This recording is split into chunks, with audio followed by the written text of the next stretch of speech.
1 year after the shutdown, some businesses are barely hanging on, while others have adapted or even opened up amid uncertain futures. Joining me to talk about how the pandemic is changing the retail world and the way that you shop local is Vice President of Corporate Communications for the Retail Alliance, Kylie Zibbert. Kylie, thank you for joining us. Thank you for having me. What a year it has been. I tell you, now the Retail Alliance, for those who don't know, has about 450 members, including restaurants and small businesses in Hampton Roads. Kylie, how would you describe the current retail climate in our area? I think it is cautiously optimistic. It's, there is light at the end of the tunnel. The vaccines are becoming more prevalent. So, consumers, they've now got the stimulus. So that, although that may be, it's sort of a temporary spike in retail, it still gives some hope to, the small businesses, retailers and restaurants out there. Yeah, we all do want to talk about the hope, but let me back up for a minute and ask how many businesses locally have been forced to close or maybe are just barely hanging on at this point? Yeah, that we've seen even just some of our own members have not been able to survive, but really it has been a minority. It really has. We've seen some industries have grown, through this pandemic, and others, we've seen open or expanded stores. So, there has been some that have been hard hit, especially ones that have not been able to get, a PPP loan or the idle. So, they just could not stay afloat. So, it's very unfortunate to see that. Which leads perfectly into the fact that I was going to bring up next, which is that the federal government has reopened another round of those paycheck protection loans. Can any business apply for these? No, no. I mean, some people or some businesses had gone for the first PPP and got approved and have gone through the forgiveness, and they can actually apply for the second one as well. But there are conditions for it. I know this round it ends in the end of March. So, if nobody has done it by now, they really need to get on board and to do that. But this round, it actually targeted because they realized that a lot of this money was going to some of the larger businesses. They tried to have a time frame for the first, I think it was 24 days, that allowed small businesses, particularly like underserved small businesses, to have to basically be the only ones that were able to apply during that time. So there was, that's sole proprietors, independent contractors, self-employed, individuals, that were underserved. And so, that did give them a chance to do that may not have been able to get some of that first pool of money. And have you seen this firsthand, helping local small businesses and they're able to get that loan forgiveness, which is a key thing here? Oh, absolutely. It's the only way some of these businesses have been able to keep their doors open. It really has. So that forgiveness is, I know that when a lot of them first applied, it was that a lot of them held off because they weren't sure that they were going to have their loans forgiven.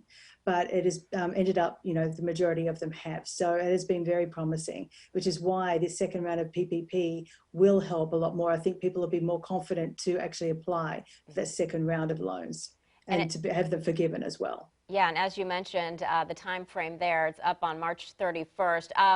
Any tips for them if they want to apply or where they go to apply? Oh, yeah. So SBA, which is the Small Business Administration, so it's sba.gov, and there is a coronavirus section all there. It's very, very easy to navigate.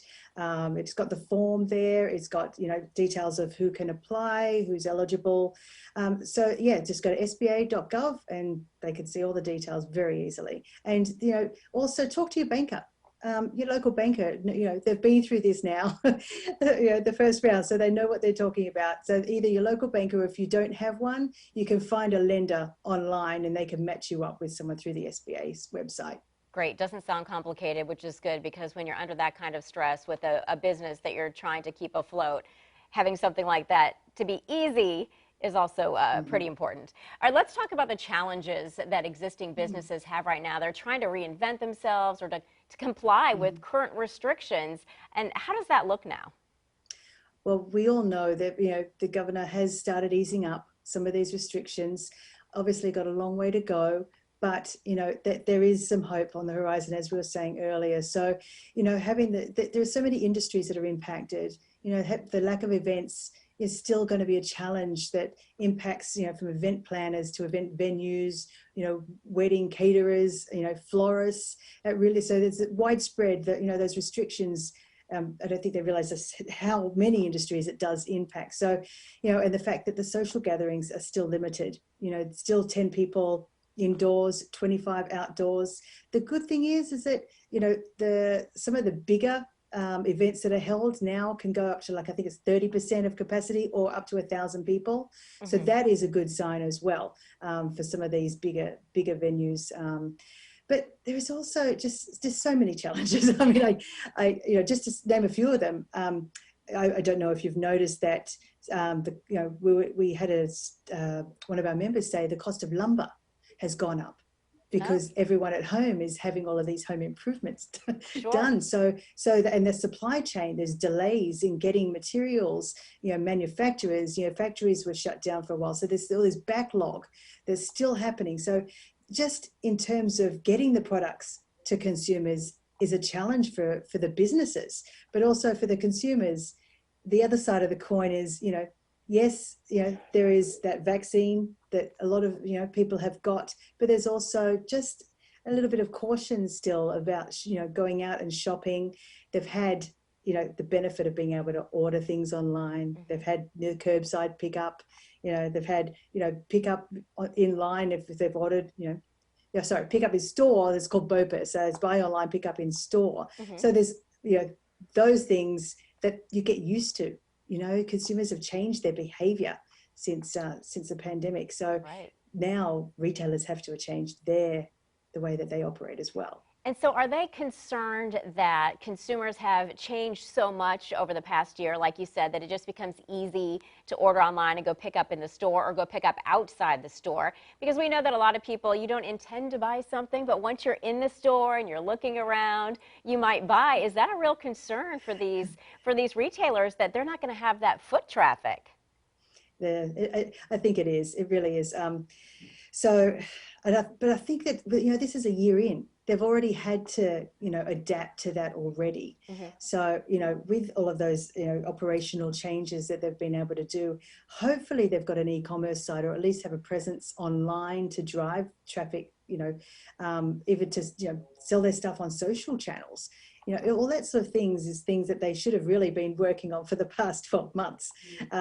So hopefully that keeps them in good stead for the coming months. But it really is just, let's hope this vaccine, works, that, the numbers keep reducing and consumers feel more confident about getting out there and shopping in the brick and mortar. And how do we keep that going, where you still offer the online, because you want to build that up clearly, but then we also like to have the brick and mortar, or some people do.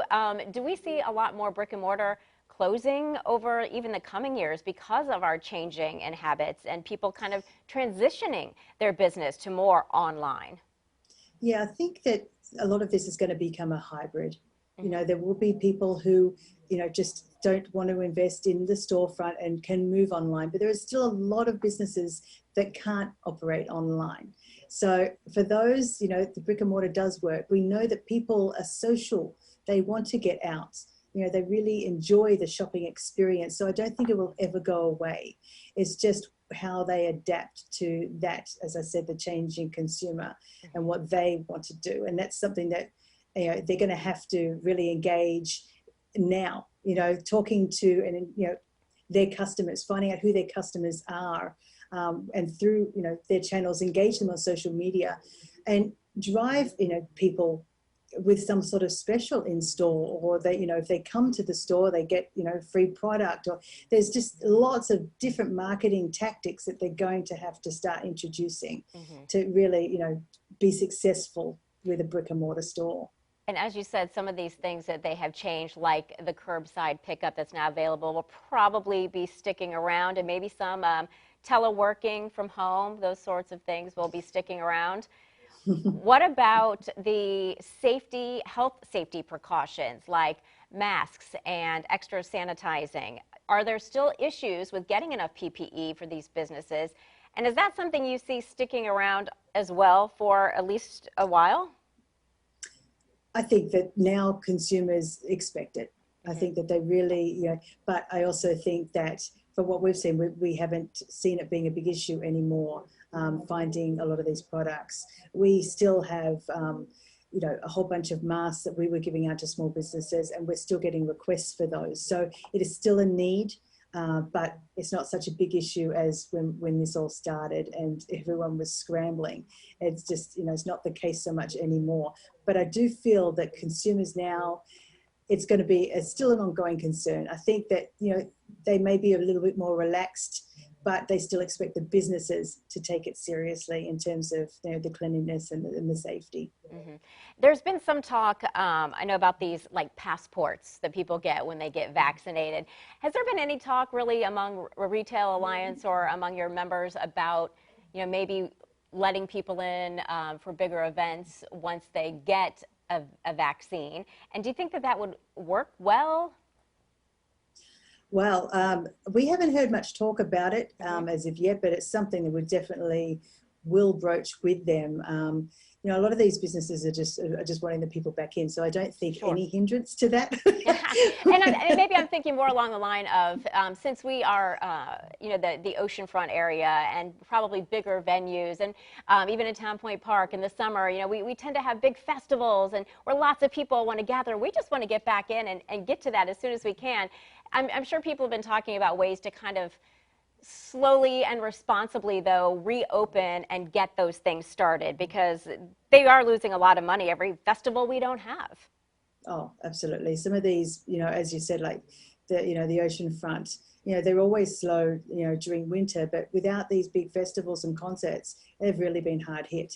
So yes, I think a lot of these businesses are, working out the different scenarios as things open up. What do they do? How do they handle different types of, numbers of crowds? Do they do things like, only let people in with a card that's saying they're vaccinated? Do they have more signage on the front that has restrictions for how many people, that is limited within their store? I think there's going to be a lot more, scenarios that they're going to be having to think about, moving forward.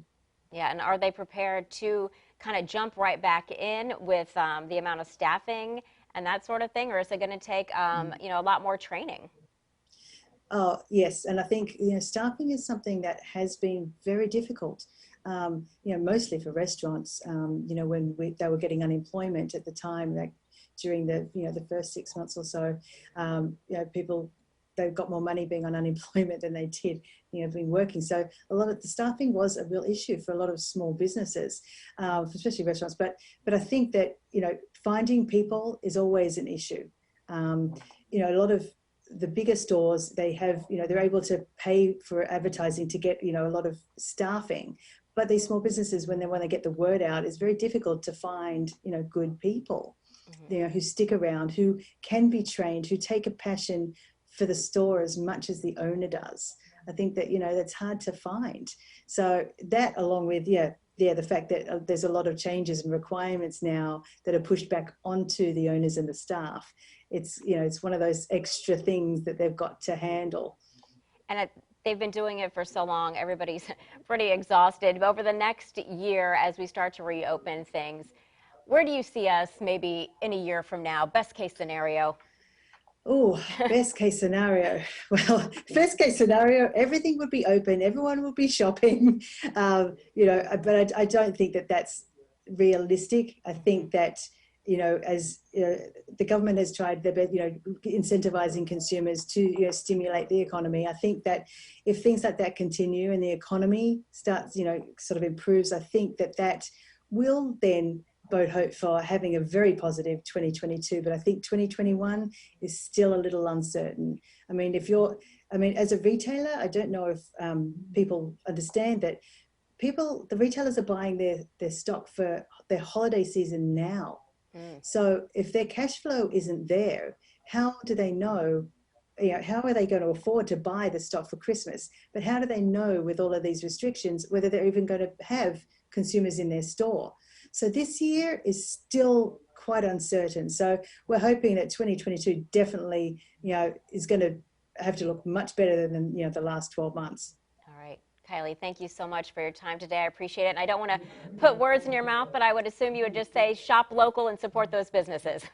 Oh, absolutely, please. Uh, Download the local, Lover app on your phone, find local stores. It's a free download. And please just get online, download the app, find your local store, and please shop with them. all It right. really will help everyone. Thank you. Thank you, Kylie, so much. We appreciate your time, and thank you for watching. And if you just joined us, we'll have a recap of our digital conversation coming up later today on WAVY News 10 starting at 4 o'clock. I'm Stephanie Harris. Have a great afternoon.